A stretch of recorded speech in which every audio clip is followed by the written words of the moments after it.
Well, ang tinatanong ko is, sinong nag-utos? Because PNP is a uniform organization. Hindi yan gagalaw kung wala mag-uutos. Ang tinatanong namin ng committee, sino nag-uutos? Ikaw sabi mo, you're the one giving the clearance. Ngayon, ina-admit mo na parang sinasabi mo na kung gano'n na lang, ako na nagbibigay ng orders. So, who give the orders to have President Duterte transported to The Hague? Sino nagbigay sa'yo ng order? Sir, my order is to serve, the order that I received from the Chief of the Philippine National Police is to serve the warrant and ensure his delivery to the 250th Wing, to the team that will deliver him to The Hague. On the nuances of the higher authorities, I may not be privy to that information. Okay. Hanggang doon lang sa 250. Sino nagpadala sa kanya sa aeroplano? Nagpasakay sa aeroplano? The order for me, sir, is to deliver him to the team that will deliver him to The Hague. And Sinong team na yun? Na-establish naman natin, sir, that it is done by the Interpol. Interpol? Sinong Interpol doon? Sinong Interpol doon? Si Ambassador Lacanilaw?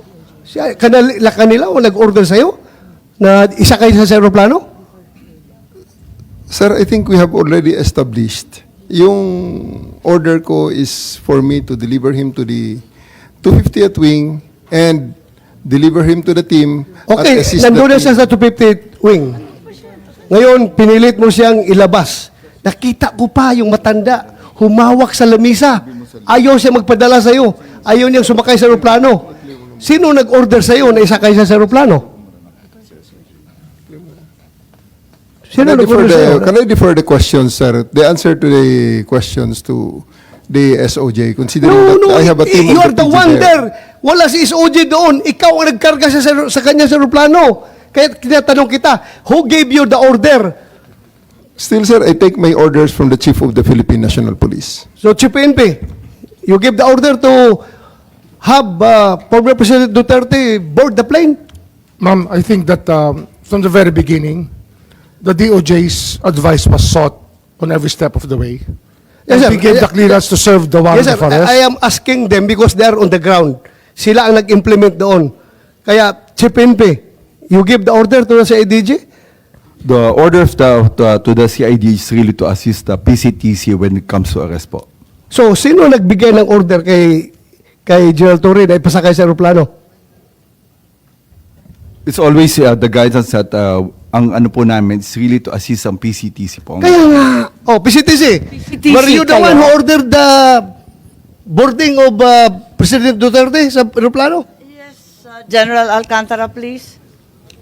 Mr. Senator, Madam Chair, I've said from time to time that my mandate is to coordinate our law enforcement agencies to comply with the requirement of the Interpol. Correct. And, I believe you, sir. Coordination ka lang. Yes. Coordination ka lang. Pero sinabi ni General Marvel that na is ikaw daw nag-order sa That kanya. is the limit of my power. Yeah. That's the But limit. according to General Marvel, ikaw daw nag-order sa and kanila that is- na isakay sa aeroplano si And that Pangulong is the Duterte. limit also of my authority. That's my mandate. To My have him. mandate is to coordinate, Coordinate. disseminate. So, for the record, hindi ka nagbigay ng order kay General Marvel na isakay siya sa aeroplano? Hindi. For the record. For the record, I am not the authority to order the arrest, to order the So just boarding of the plane. categorically, did you or did you not give the order to General Marvel? No. No. So, General Marvel, are you lying? So I'm not lying, but I just want to have the executive privilege po regarding this matter. This Ay, operational matter. nandito na tayo eh. Executive privilege ka dyan. Bakit naging executive privilege? Kanina, bigla? sinabi mo, PCTC ang nagbigay ng order. Ngayon, mag-executive privilege ka. Kung sino-sino na tinuro mo. That's eh, why biglang we didn't want to executive attend the last privilege. hearing because this is what we were expecting, ma'am. We didn't want to be bullied into a No, position. we're not bullying you, sir. Nobody's bullying. We're not I bullying think you, that sir. We're not bullying you, sir. you're trying to make people admit something that they will not admit. And No, executive no, we're privilege is a trying to valid derive excuse information. not to answer any Secretary- question. President Remulla. Duterte is already at The Hague. Tapos na We are unboxing. asking kung sino nagpadala doon sa kanya. Sino Yun ang tanong nag-order? natin. We're trying to understand every step of As the I said way. earlier, everything was cleared with the DOJ. We are not bullying you, sir. Ha? We want the truth. That's why if we So, try sir- to make a person admit something that should not be admitted, it means that there is something more to it, which is the clearance given by the DOJ was probably the most important part of it, to serve the warrant of arrest and to surrender the person under the law.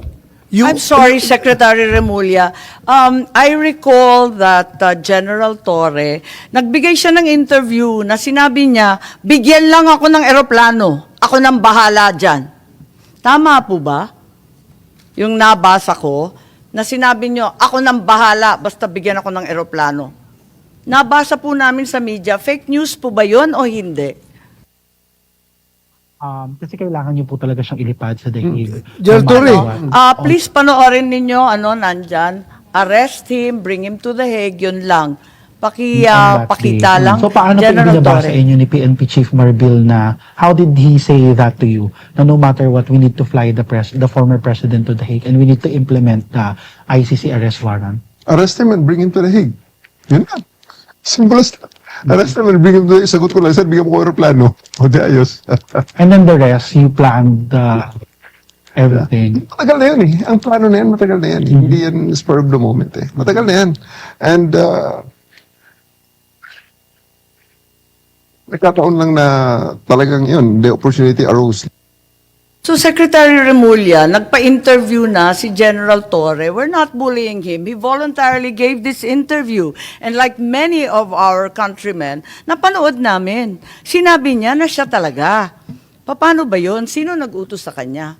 Ano nga yan, ma'am? Sabi ko nga, clear namin lahat yan. Kasi they were asking me the Lino po legalities. ninyo, Even if I was clear. abroad, my advice was being sought. And I gave them the advice. That, So kayo number ang one, nag-utos? serve the warrant of arrest. And number two, surrender him to the Hague. That's what the law provides. So, sir, you're the one giving the orders. Well, in some ways, because I gave them the legal basis for all the actions that happened. So, you're the one giving the orders. If I have to be the one, then if I am the one No, sir. that is referred to, I will admit it. Kasi that I gave the clearances to number one, serve the warrant of arrest as I saw it, as I deemed fit, and number two, to fly him to the Hague to be surrendered under Section 17 of Republic Act 9851.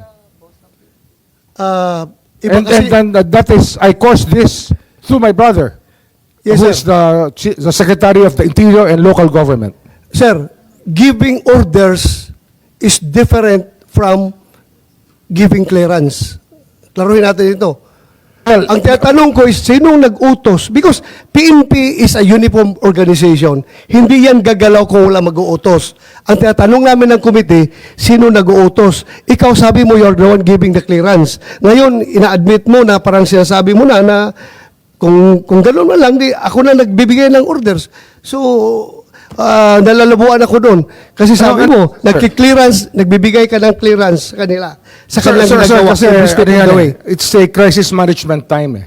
Kailangan maklear lahat. Dapat malinaw mag-isip yung mga taong kasama sa nasabihan usapan. mo na ahead of time. Na-clear na lahat yan. Tinatanong nila sa akin kung ano nga. Ang sinabi ko talaga dyan, number one, you can serve the warrant. And number two, Hague. Surrender him to the Hague under the law. So- That is what the law provides.